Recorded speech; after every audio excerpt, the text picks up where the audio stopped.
Okay, this is what I've received now, and I'm going to open it. By the way, if you're asking what is this is the boyfriend of the President of the United States of America. They're very friends together. He called him a great leader. So whatever happens next, remember this guy was called by the biggest democracy in the world as a great leader. So I hope the next day they will not change their mind and twisting all the propaganda media, send him the bulletin. Oh, call him a dictator. Okay, remember, he was a great leader for President of the United States. And everybody followed on that. Surprisingly in Britain also. Okie doke. Let's see.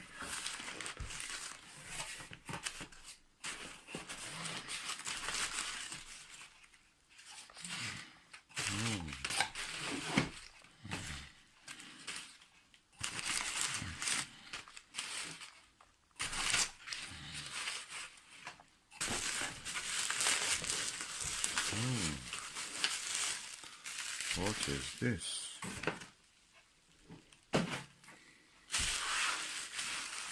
Looks like a pillow. Let me open it. Japanese pillow.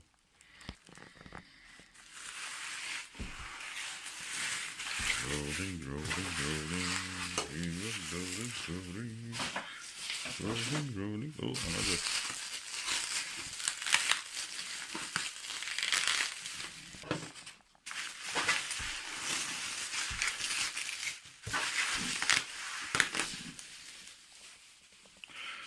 Another layer.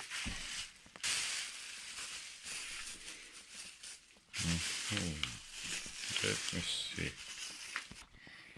Oh, and what we have here is a Canon lens. This is a zoom lens, 75 to 300 millimeter. I wanted to use it for taking pictures of the wide angle pictures of the sky without using the telescope. So hopefully this will make it possible.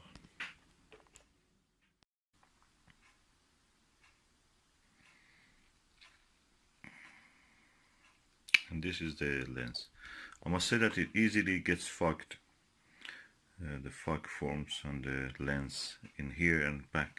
I think I read somewhere also that somebody told this easily gets fogged. And probably I have to use a lens cap or lens shade kind of thing. We will see.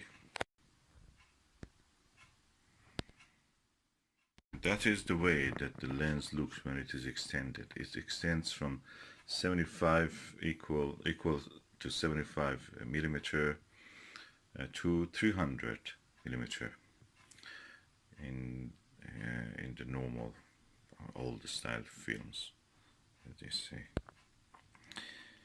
And we will see if it works on my Canon EOS 100D. Okay, this is my Canon EOS 100D, which is astromodified. I removed this normal lens and put this one on it. And that's the way the photograph looks at the 75 millimeter zoom,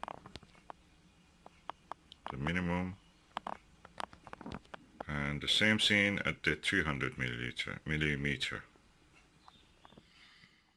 This is how the scene looks at the 75 millimeter, and this is how it looks at the 300 millimeter.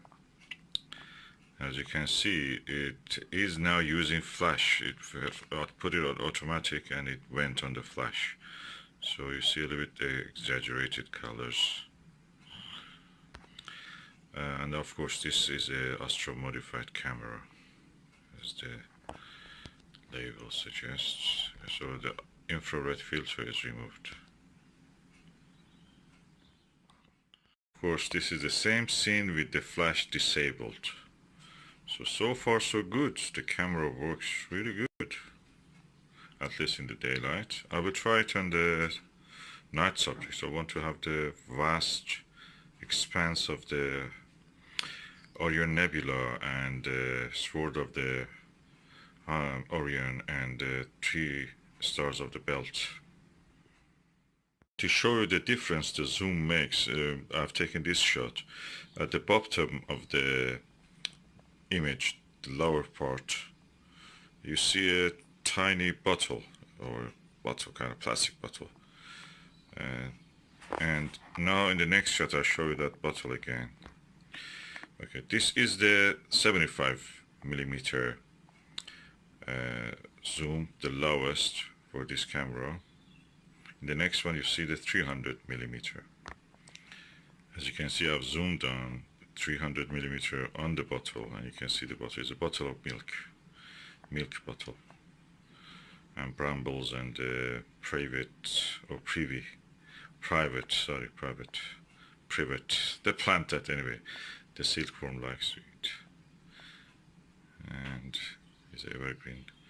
And you see that the zoom, I go back again to show you, the bottle is at the lower part, and I go now to the back to the zoom. That is 300. You can see that.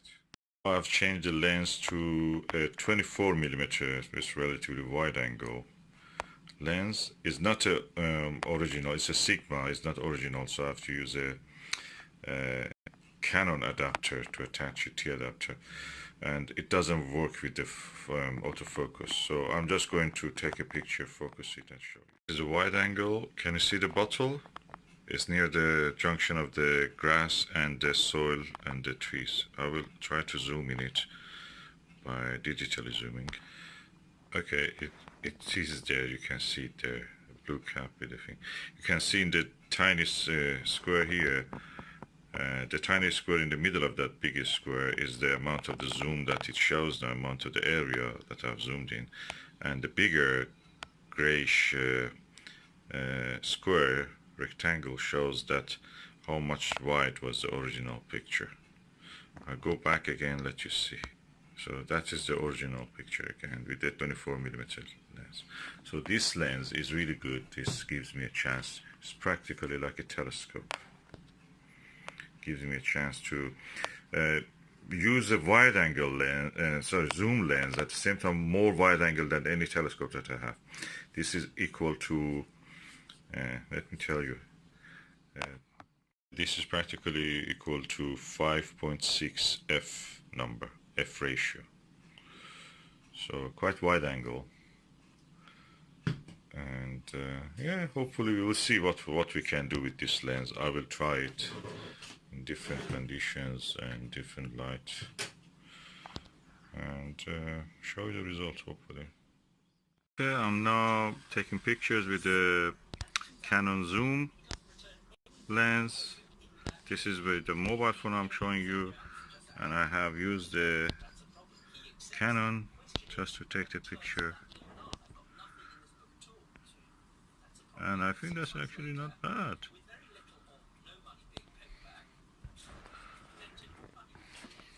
So this is the moon that I have now in the viewfinder, and I'm going to press the button.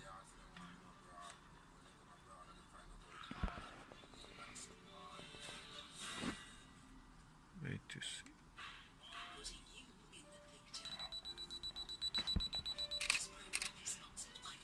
Okay, that picture. Can zoom now into it. This one is a bit overexposed, I can see.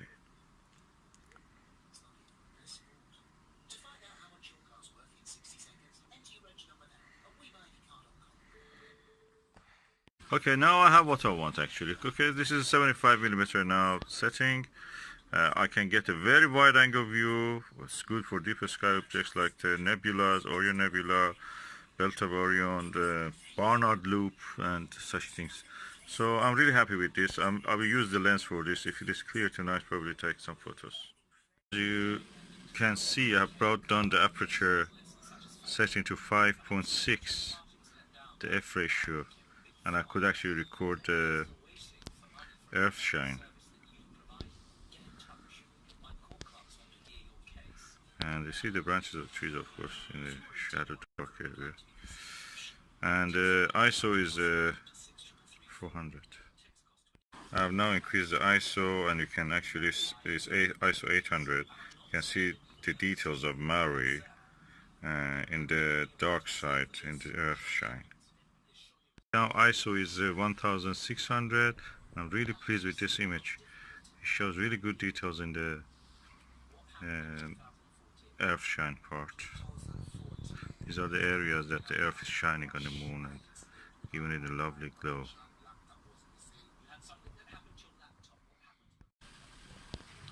And now look, I've done the beautiful. This is 3200 ISO.